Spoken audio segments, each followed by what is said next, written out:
Bismillahirrahmanirrahim. In this video, we will learn about Pythagoras theorem. What is Pythagoras theorem? Pythagoras theorem basically है क्या?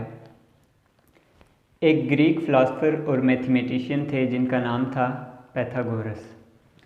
उन्होंने right angle triangle की 3 sides के दरमियान में एक रिलेशनशिप को ड्राइव किया और इस रिलेशनशिप को उन्होंने पैथागोरस थ्योरम का नाम दिया। उन्होंने अपने ही नेम के ऊपर इस थ्योरम का नाम रखा पैथागोरस थ्योरम। आप देख सकते हैं कि डायग्राम में हमारे पास राइट एंगल ट्राइंगल गिवन है जिसका वन एंगल जो है वो इक्वल टू 90 डिग्री है। राइट एंगल ट्राइंगल ऐसे ट्राइंगल को कहते हैं जिसका वन एंगल एक जाविया जो होता है वो 90 डिग्री के इक्वल होता है। तो जो इस राइट एंगल के सामने वाली जो साइड होती है उसको हाइपोटेन्यूस कहते हैं, जबकि ये वाली जो साइड होती है नीचे वाली इसे बेस कहते हैं, जबकि ये जो वर्टिकल वाली साइड है इसे परपेंडिकुलर कहते हैं। तो ट्राइंगल की 3 साइड्स होती हैं, हाइपोटेन्यूस, बेस एंड परपेंडिकुलर। इन तीनों के दरमियान एक इम्पॉर्टेंट रिलेशनशिप है। इस रिलेशनशिप का क्या नाम है? Pythagoras theorem. किसी भी राइट एंगल ट्राइंगल में जो हाइपोटेन्यूस का स्क्वायर होता है वो परपेंडिकुलर का स्क्वायर प्लस बेस के स्क्वायर के इक्वल होता है। इंग्लिश में हम इसे कैसे डिफाइन करेंगे? इन a right angle triangle the square of the length of hypotenuse is equal to the some of the other 2 sides. यानी किसी भी राइट एंगल ट्राइंगल में जो हाइपोटेन्यूस का स्क्वायर होता है वो किसके इक्वल होता है? परपेंडिकुलर के स्क्वायर प्लस बेस का स्क्वायर। तो मैथमेटिकली हम पैथागोरस थ्योरम को कैसे डिनोट करेंगे? हाइपोटेन्यूस का square is equal to perpendicular का स्क्वायर प्लस बेस का स्क्वायर। अब अगर हम इस ट्राइंगल की 3 साइड्स को नेम दे दें, परपेंडिकुलर को हम कह देते हैं ये साइड ए है, बेस को हम कह देते हैं ये साइड बी है और हाइपोटेन्यूस को हम कह देते हैं कि ये साइड सी है।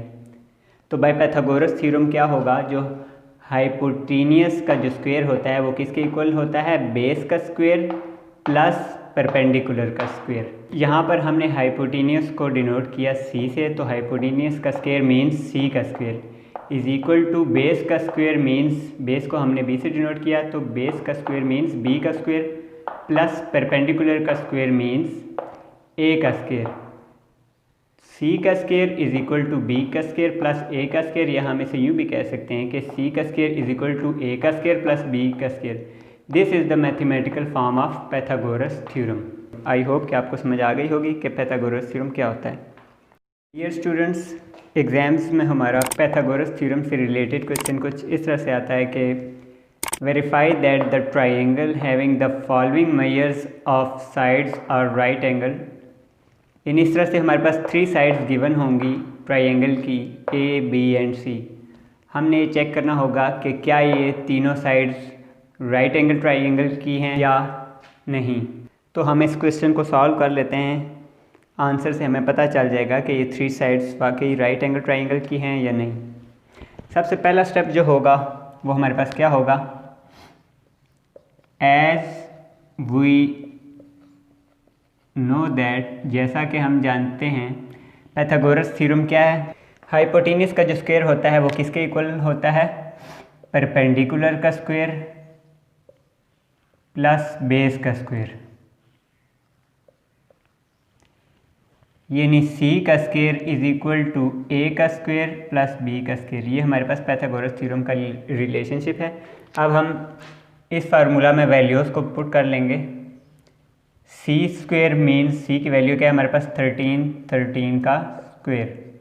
ए स्क्वायर मीन्स 5 का स्क्वायर, यहाँ पर हम ए की वैल्यू पुट कर देंगे।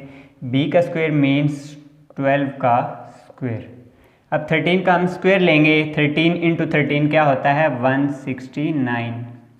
5 का स्क्वायर क्या होता है? 5 इंटू 5 25 प्लस 12 का स्क्वायर क्या होता है? 12 इंटू 12 144।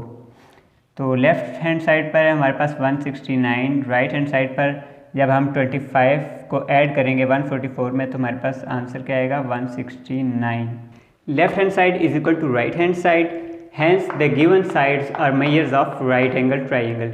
क्योंकि लेफ्ट हैंड साइड और right hand side both sides equal आ गई हैं तो इसका मतलब ये हुआ कि वाकई ये 3 साइड्स जो हैं राइट एंगल ट्राइंगल की साइड्स हैं। अगर ये इक्वल ना होता तो फिर ये साइड्स राइट एंगल ट्राइंगल की ना होती, क्योंकि पाइथागोरस थ्योरम में हमने ये पढ़ा था जो हाइपोटेन्यूस का स्क्वायर होता है किसके स्क्वायर के इक्वल होता है, sum of other two sides. I hope कि आपको समझ आ गई होगी कि अगर पाइथागोरस थ्योरम से रिलेटेड कोई क्वेश्चन आया एग्जाम्स में, पेपर्स में, तो उसको किस तरह से सॉल्व करना है।